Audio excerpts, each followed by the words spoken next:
People are throwing around things like national divorce.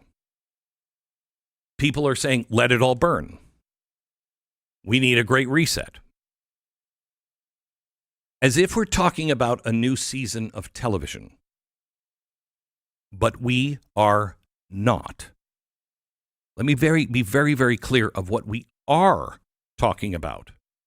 That must never be considered. I want to hit this early before this becomes a trend, because the algorithms will reward talk like this. National divorce, civil war, et cetera, et cetera. We are not talking about a season of television that you watch from your home when you're talking about things like this. We are talking about your life, your ordinary, miraculous, taken for granted life ending. Everything you grew up knowing, believing in, having the opportunity to have, be, do, over. It won't change. It ends. That's what civil war means. The world your children expect to grow up in. The one with school plays and Little League and birthday parties in the backyard. Gone. And it doesn't come back with an election or a speech or a victory parade. It doesn't come back at all. This is very fragile. This has never been done. A government of, for, and by the people has never been done before. And I don't know if you've noticed this, but the entire world system seems to be against people that want to rule themselves. So it doesn't come back. Civil war is not, Gettysburg reenactors with quotes on social media. It's neighbors. It's cul-de-sacs. It's the grocery store and the gas station and the pharmacy. It's the lights you never think about until they don't turn on. The water you never worry about until it comes out brown, if it comes out at all.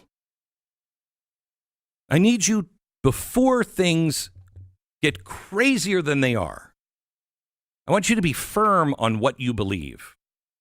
I want you to picture, not for shock, but for absolute clarity. Your day begins and your bank app says service unavailable. Your ATM says out of cash. The trucks have stopped coming to the grocery stores because the highways have checkpoints and ambushes and rumors of both. The gas station is a rumor, too. One station has a line that's 3 blocks long. The other has a hand-lettered sign that says cash only, limit 5 gallons. And you think, well, I got some cash, until you realize everybody else had that same idea yesterday. You must have a prescription for somebody in your family. Insulin, heart meds, chemo, whatever it is. The pharmacy's closed. Why? Because the pharmacist couldn't make it through the roadblocks. And the chain's distribution centers can't risk sending a truck without a police escort. And the police don't escort trucks anymore because the police that do show up for work now are triaging their own neighborhoods. You call 911 about a domestic disturbance down the street, and the dispatcher says, if anybody even answers, we'll put you on the list. These aren't front lines in a modern civil war. They are the intersections. They are our neighborhoods. They are the algorithms. The algorithm that sells rage by the pound. And it's being fed to both sides until both sides are blind with rage. When the person running, Spanberger, running for Virginia, for the governor, says, let your rage fuel you, no. Rage will make you blind. And we won't be fighting in uniform. You'll be avoiding a rumor. The rules of the road become rules of the rifle. Whoever controls the intersection controls that day. Hospitals are now fortresses, then targets, then shells. Food becomes scarce, then it's currency. Your children's school becomes a shelter. Do they even have school anymore? No. Your children now have memories of school and a new job of staying quiet when they hear a drone or a truck backfire.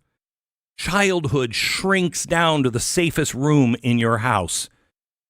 Now you think you're going to pick a side. You think you know what side you'll be on. You think your side will protect you. But here's the truth. Sides protect themselves. And both sides will ask you to prove your loyalty with things you promised yourself you would never, ever do. Good people just like you will do them because fear is a sculptor and it carves away at conscience first.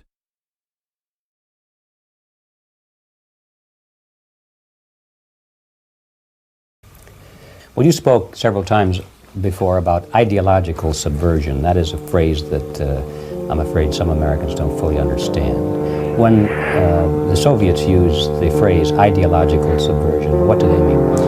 Ideological subversion is the slow process which we call either ideological subversion or active measures, активные мероприятия in the language of the KGB, or psychological warfare.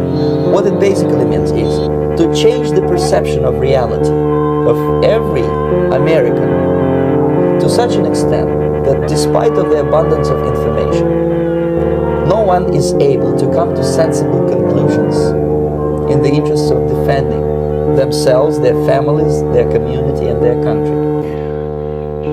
We too feel alone. We too feel alone. We too feel alone. We too feel alone.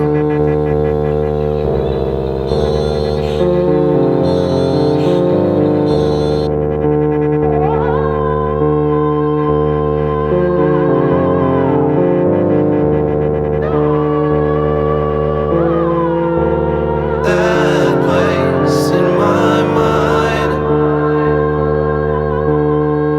is that space that you call mine.